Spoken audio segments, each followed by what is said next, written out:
오늘 이 시편 말씀은 어제 말씀에 이어서 다윗이 고난 중에 하나님 앞에 기도하는 간절한 기도, 하나님을 향한 기도라고 할 수가 있습니다.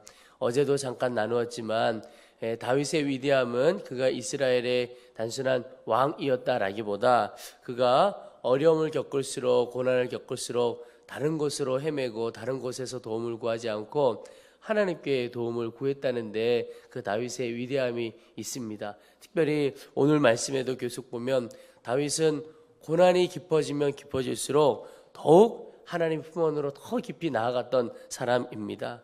여러분, 이것이 다윗의 위대함이기도 하고 또 이것이 진짜 성숙한 믿음이라고 할 수가 있습니다. 하나님께서 나의 도움이시고 하나님만이 나의 정말 살 길이라는 분명한 믿음, 정말 그것을 믿는 믿음이죠. 그러니 고난이 더 깊어지면 하나님의 품으로 더 깊이 들어가고 이 일이 얼마나 큰 믿음이고 은혜로운 일인지 모릅니다. 여러분, 주님께로 나아갈 때 하나님께서 우리 가운데, 우리의 기도 가운데 응답해 주십니다. 오늘 말씀에 보면 우리가 기도할 때 인자와 구원의 진리로 응답하신다. 오늘 13절 말씀입니다. 여호와여, 나를 반기시는 때에 내가 주께 기도하오니 하나님이여, 많은 인자와 구원의 진리로 내게 응답하소서. 여러분, 하나님께서는 인자하심으로 우리의 그 신음소리에, 우리의 기도에 귀 기울이시고 들으시는 분이십니다. 또 주님은 우리가 기도할 때 우리가 빠져있는 그 깊은 수렁에서 건지시고 또 우리를 미워하고 핍박하는 자에게서도 우리를 건지시는 분이십니다. 14절에 나를 수렁에서 건지사 빠지지 말게 하시고 나를 미워하는 자에게서와 깊은 물에서 건지소서. 여러분, 우리를 건져내시는 분은 결국 우리 주님이십니다. 다른 어떤 것이 나를 건져내고 다른 어떤 것이 나를 지키고 보호하는 것이 아니라 오직 하나님이 나를 온전히 건져내시는 분이시고 하나님이 나를 온전히 보호하시는 분이심을 분명히 믿고 기도하는 시간 되기를 축복합니다.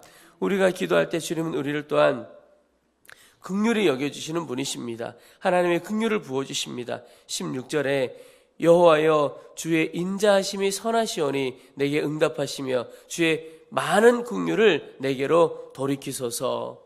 여러분, 하나님의 긍휼하심이 우리에게 왜 필요한가? 사실 우리는 하나님의 은혜 받을 만한 자격은 전혀 없는 사람들입니다. 우리는 너무나 죄인이어서 하나님 앞에 하나님 무언가를 더 주십시오 라고 하기에 너무나 부족한 자들이죠. 그래서 자격으로 따지면 기도할 자격도 없고 하나님의 선물과 하나님의 응답을 받을 자격이 없는 자들입니다. 그러나 하나님은 긍휼의 하나님이신 것이죠.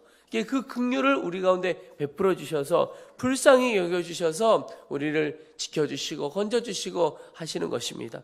어느 목사님 기도할 때 기도의 제목이 늘 하나이더라고요. 하나님, 저를 불쌍히 여겨주십시오. 저를 긍휼히 여겨주십시오. 그것 아니면 설 수가 없다는 겁니다. 할 수가 없다는 겁니다.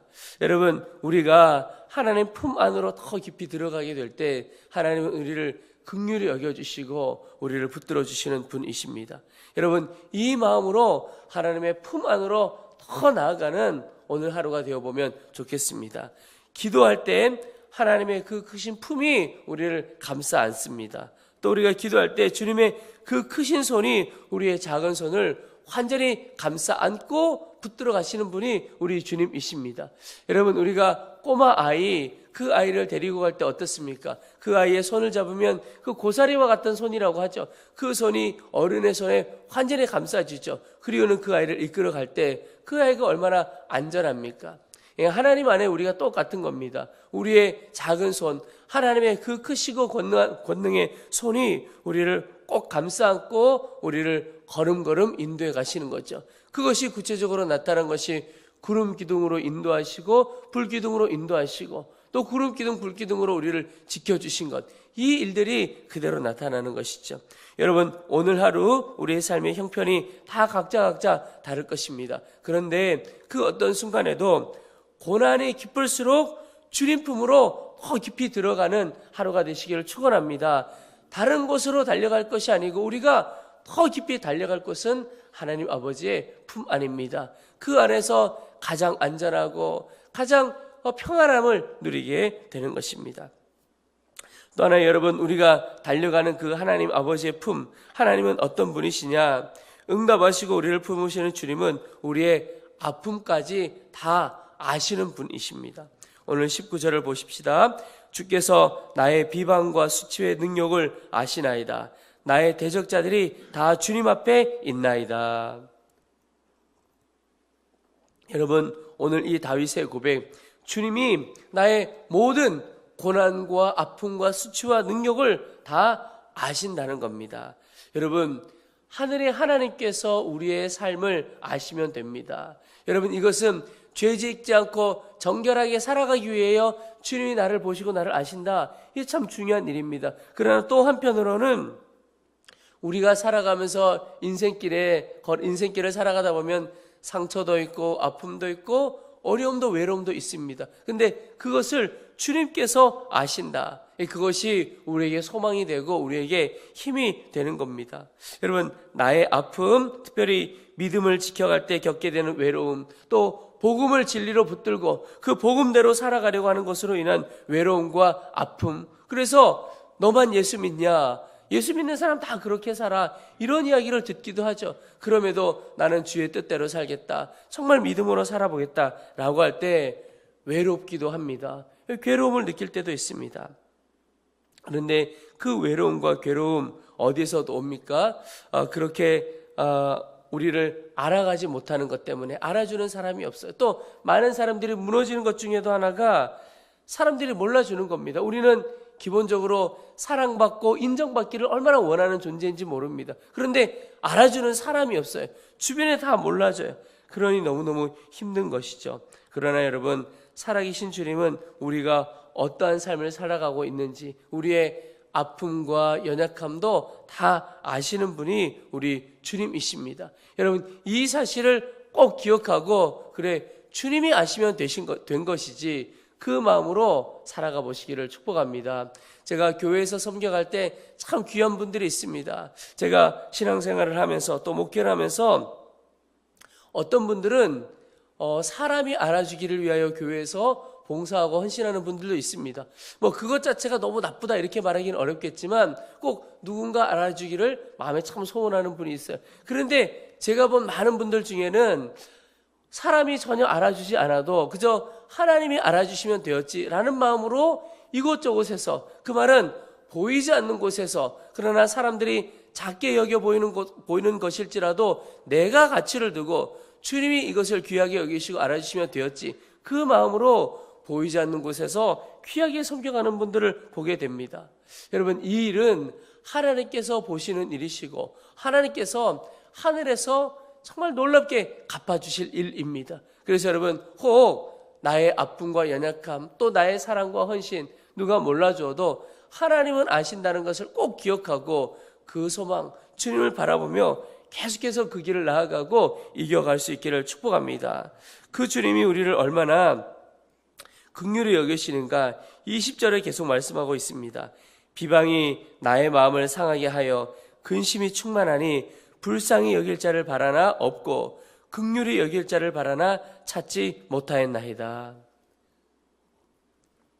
여러분, 다윗이 인생을 살아가면서 겪었던 많은 어려움 중에 나의 어려움을 보면서 나를 불쌍히 여길 사람, 또 나를 좀 긍휼히 여길 사람 있을까 찾아보았던 것 같아요. 그런데 아무리 둘러봐도 그런 사람이 없다는 것입니다. 저는 이 말씀을 묵상을 하는 중에, 그래, 세상 사람들 중에는, 세상에는 나의 어려움을 알아주고 긍휼히 알아주는 사람 아무도 없어도 우리 하나님은 우리를 그렇게 아신다는 거예요.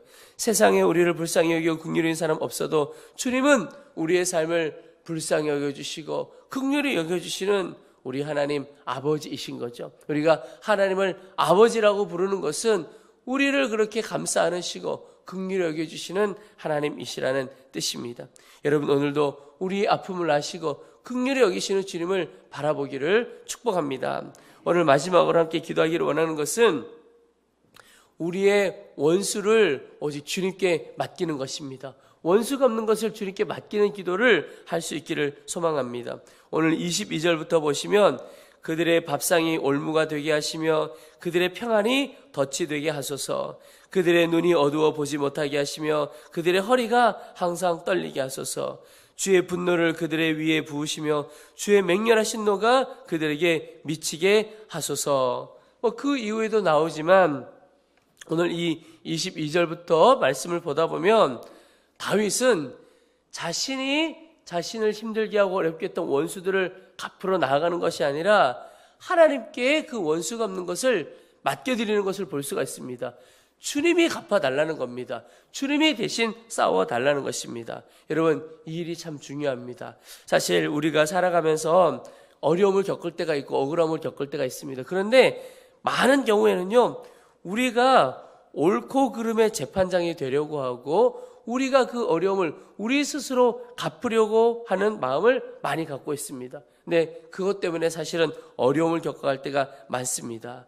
여러분, 주님께서 우리의 재판장이 되십니다. 주님께서 우리의 억울함도 풀어주시고 우리의 묶임도 풀어주시는 분이 우리 주님이십니다. 그래서 우리는 우리의 삶의 모든 순간순간 주님께 맡기고 또 혹 우리를 대적하고 우리를 핍박하는 그런 원수조차도 주님께 맡기는 것이 지혜입니다. 여러분, 오히려 원수를 살아가고 그에게 더 잘 대하라. 그게 그 원수 머리 위에 숯불을 쌓아놓는다. 이런 표현도 있잖아요.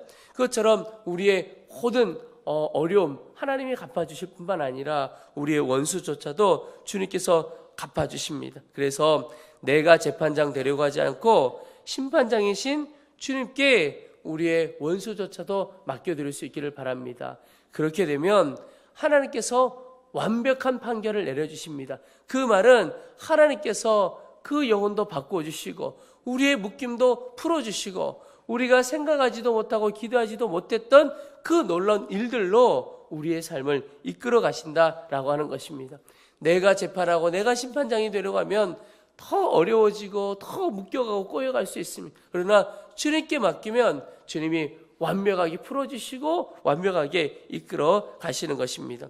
여러분, 오늘도 심판장 되시고 주님께서 풀어주실 것을 믿고 그 주님을 바라보는 하루 되시기를 축원합니다. 우리 이제 말씀을 붙들고 기도하겠습니다. 첫째는 하나님, 고난이 깊을수록 더욱 주님께 나아가는 자 되어지도록 도와주시옵소서. 다른 곳 헤매지 않고 주께로만 나가기를 소원합니다. 우리 두 번째 기도하실 것은 주님, 나의 아픔을 아시고 우리를 긍휼히 여기시는 그 주님을 더욱 바라보게